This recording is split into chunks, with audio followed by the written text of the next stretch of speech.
Kane, I'm just seeing something breaking across the wire here.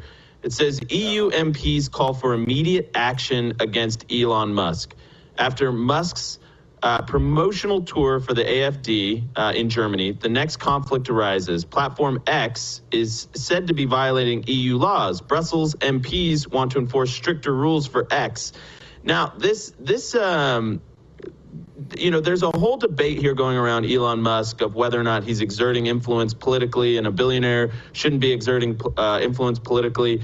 But it strikes me as kind of similar, and I think that's garbage, let me just say. I mean, where were they when George Soros was exerting political influence all over the world, especially in the United States? Right. Bill Gates, so many other billionaires do the same. Mark Zuckerberg was saying something similar, saying, I need the U.S. government and President Trump's help to push back against these sanctions and these censorship laws in the rest of the world. I mean, this looks like almost the new dividing line, the new fissure globally in the fight for free speech is now developing in this European bloc that is terrified of the rise of populism. That's correct, and you see it, and that's really what it's about. It's their fear of populism as it spreads. We've seen first it was Geert Wilders in the Netherlands, and we saw the French government kicked out. We have the German elections coming. We know probably how that's going to turn out. We've seen what's happened in the UK and the rise of the Reform Party.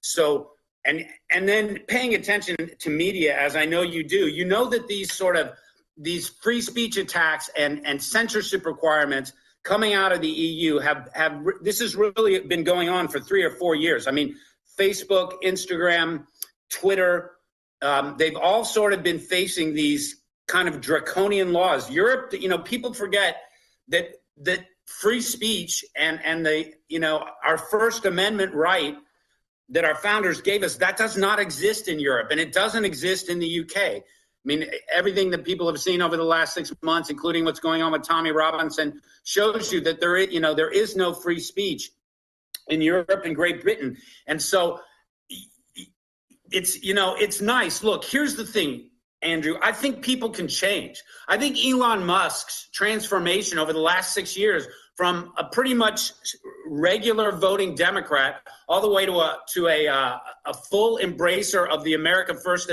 agenda and MAGA, I think it shows that people can change, and we need to embrace these people when they want to help us. And I've seen the same thing this morning with Zuckerberg, right? And you've probably seen the same thing. We've seen hints of this change, and yet our base is a little bit skeptical, right? They're like, oh, don't trust the guy. Don't. But I want to tell people, look, when you can sort of see this is organic. This feels real in Zuckerberg. Sure, he's looking out for his companies. But at the same time, what I mentioned before the break about sort of the MMA training, let's not lie. All those MMA guys are America First and MAGA, right? And Zuckerberg's been training with them every single day, probably for 3 years. And you're telling me that sort of doesn't rub off on him? And look, he's gotten probably 30 pounds bigger, all muscle, right? That's more testosterone. Testosterone leads to MAGA. We know that. That's like the transitive property of MAGA geometry. So yeah, you're right. But, and they do need, I'm going to admit, they need Trump's help, especially Zuckerberg. Europe has gone after him hard, and now they're aggressively going after Elon Musk. I've had several stories in the stack over the past week. I've been waiting for them to sort of bring him up on charges. Is it going to be civil? Are these going to be civil complaints? Are there going to be actual criminal charges? What are they going to try to do to keep him out? I completely agree. Slow down. Kane, it occurs to me, we got about a minute left in this segment, but it occurs to me that, we've been talking about expansion, like sort of exporting American democracy and values across the globe. And what do we get for it? We get LGBTQ flags flying at embassies, and we get, DEI and CRT being injected worldwide, and we get anti-free speech laws through NATO and censorship in the EU. That time is over. We should be very, very blunt with Europe. If Europe doesn't have free speech laws, they don't have our support. Full stop. If you sanction X, Europe, well then fine. We're going to pull our troops out of Germany and let you defend yourself. 30 seconds, Ken.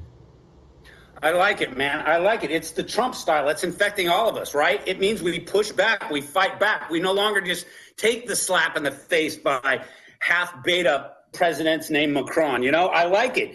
I like threats ahead of time. I like letting him know this is how we are going to respond if you do this to us. So thanks for having me on, Andrew. I look forward to seeing you next time, brother.